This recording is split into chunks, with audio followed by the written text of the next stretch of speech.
Buhat ng masilayan ng aking mga mata, ang liwanag sa paligid para bang meron dala. Isang hudyat sa akin na meron akong talentong taglay. O di malaman ko saan nanggagaling sa biyaya na may kapal ng sadyang pinagkaloob sa akin. At meron pahiwatig na gamitin ko lang ito sa tama o hubugin at pagyamanin na makatulong sa iba. Yan lamang dapat na magawa, kaya sa hiling librado na aming kaibigan sa portable para hamon ako ay gumawa. Oh yeah!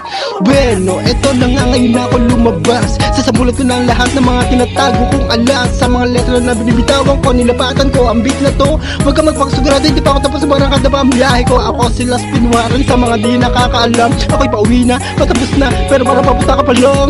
Hindi mo akalain sa sang iglap ay bubuhayin ang aking mga awitin na dati tinangay ng hangin. Dahil binabasa ba sa galing, ikay magaling, wala ba dating? Ang sinulat kong malalalim ang tugatugay, di pa ba narating?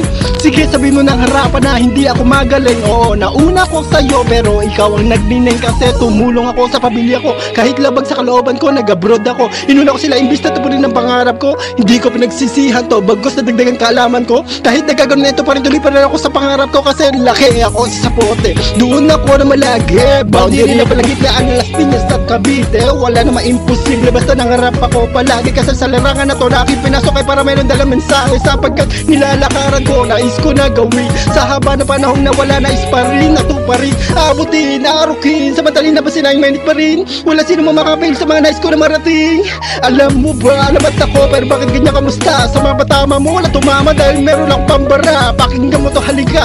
Ano man ang mga nagawa, mga natamasa, magpasalamat sapagkat nandiyan ka na. Iga lang ang mga nauna, wag na sana magkumpara. Magbuklo tayo sa pinag-isang kata at isang tula. Magkasa sa larangan, wala na sanang pagalingan.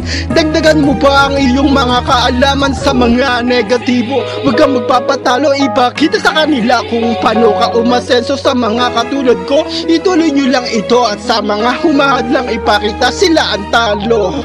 Sila ang talo. Alam mo ba aking pangalan? Las Pinwaren ang aking pangalan. At ako'y ipinanganak sa Pulilan, Bulacan.